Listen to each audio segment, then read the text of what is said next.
Recently, I cleaned and organized my two youngest children's bedroom/playroom. While at it, I decided to share the process and some of my favorite organization hacks for how to organize a little kid's playroom and bedroom. But first, coffee. If you're new here, I am Shayla. I'm a wife, homemaker, and a homeschooling mom. We have a family of 8, and I'm a lifestyle blogger and vlogger. Welcome back if you are returning. I always know it's time to clean my youngest children's room when we clean it, and it looks like this before the day is up.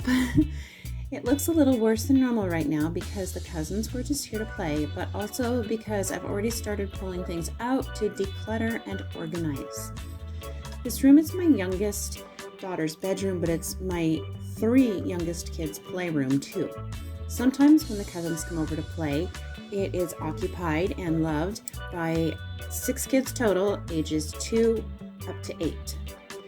I would be embarrassed to show you this, but I know I'm not the only mom whose kids' room looks like this sometimes.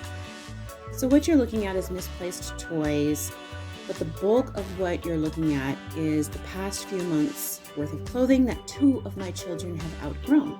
Usually it's not this bad. Kids grow so fast though, and I found that it's good to go through every season or sooner.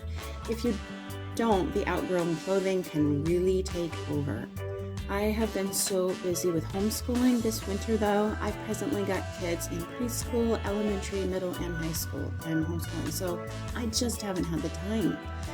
I offered to pay my oldest daughter to go through it and organize this space twice over the winter, but she did not understand exactly what I was needing done, and it would only stay clean for about a day. When I go through and organize it, it stays relatively clean and really easy to clean perfectly for weeks. Since it would not stay clean, I knew that it was my cue to go in, work my organizing and decluttering magic, and so I took a weekend and I tackled the room. I also brainstormed for a few days beforehand to come up with some new organizational ideas to solve some problems that we kept running into with the room ever since we've moved here. It's been a month now and the room is still in great shape. I always know when I've come up with a good organization method for a space because when I do, the space maintains order for quite some time. Okay, so with 6 kids, I have had a lot of practice organizing little kids' spaces through the years.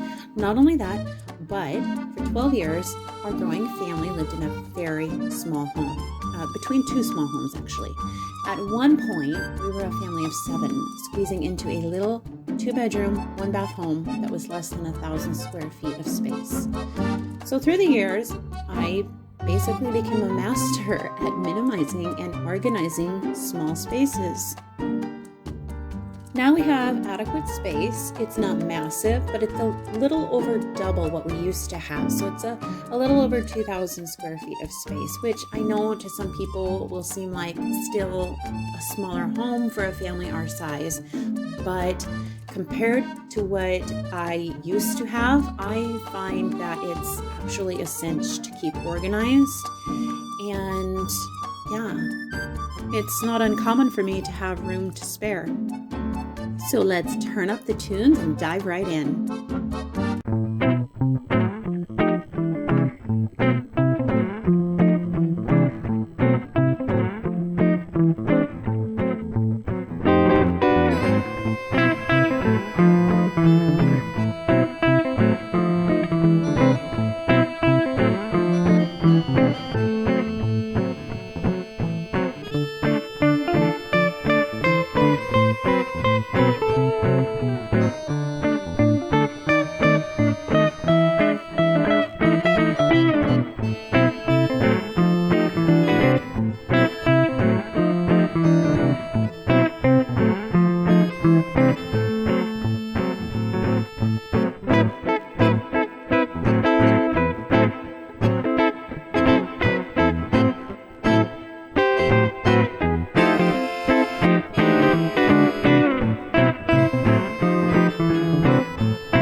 fit things just perfectly, and I do.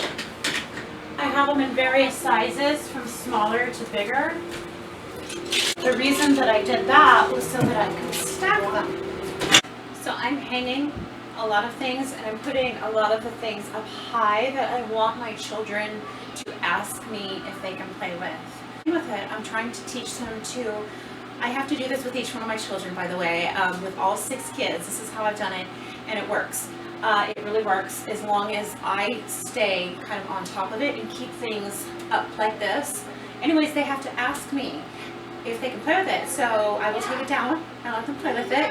And it helps me to be more on top of when they're done playing with it. I will have them then pick up those pieces and put it back in the basket, and we can put it back and get something else out. And I've got the older kids that help me out with this now. When I had only little kids, I didn't have as much on my plate as I do now with homeschooling. So when they were all little, it was pretty easy to do.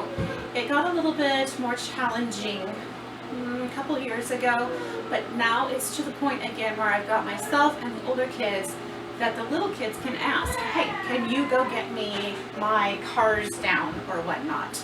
And of course, this is really great for homeschool moms that have little tiny children that can't ask yet.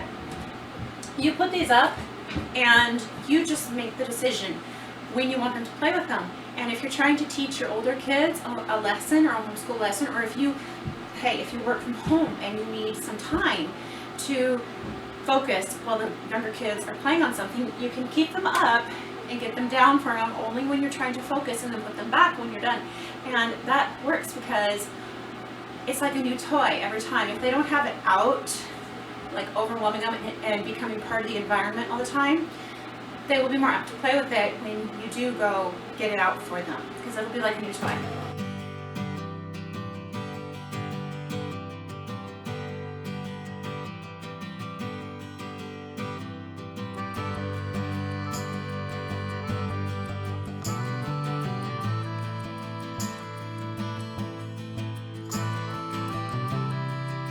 So I'm just sorting things into 3 piles right now. I'm sorting them into a junk pile, a donation pile, and then I'm also sorting them into like a gift pile, or a pile of things that I want to keep for my children's children someday. Things like this.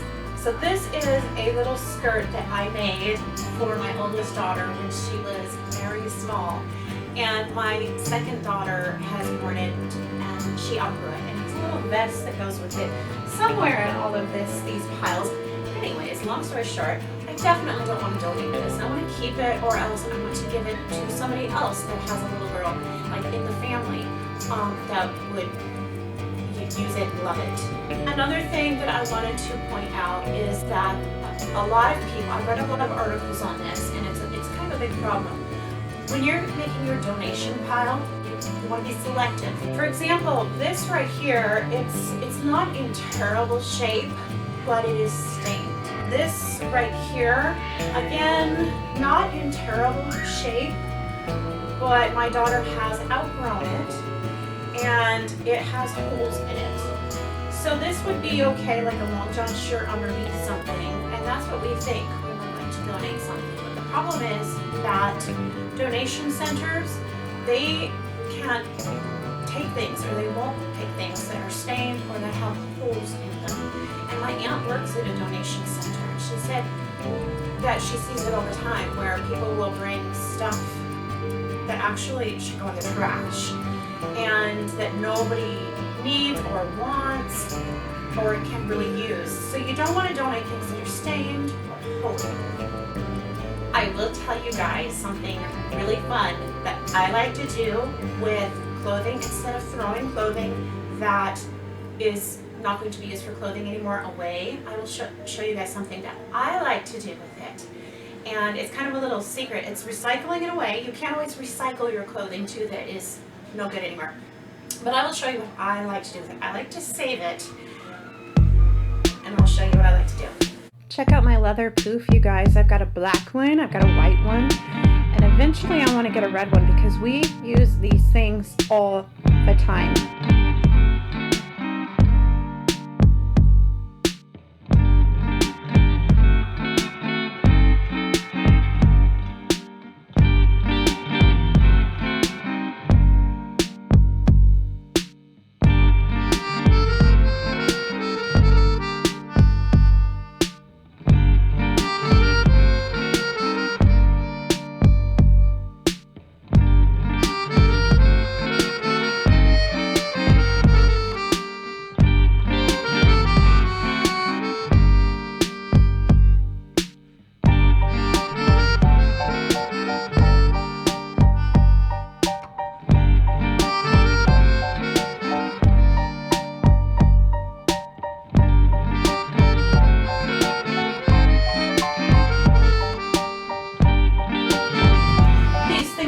far more affordable to replace because all you got to do is replace these when they break down.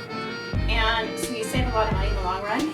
The other nice thing that I love about these, when kids rummage through their drawers, they mess everything up, making everything you folded obsolete. So I don't fold children's clothes. I just put them in these bins.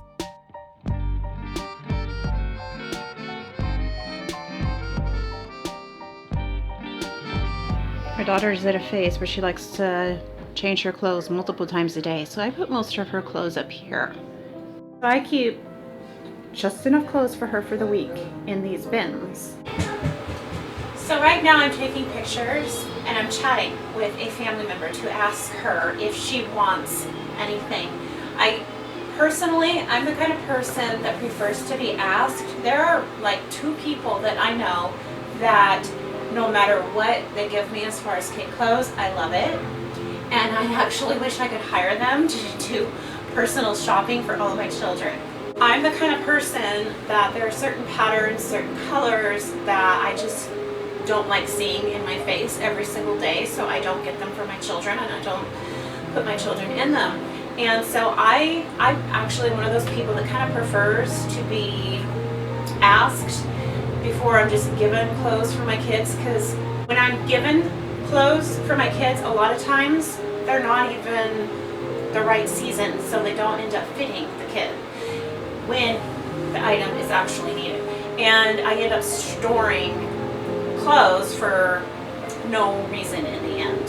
It just takes up space. So I prefer, for many different reasons, to be asked.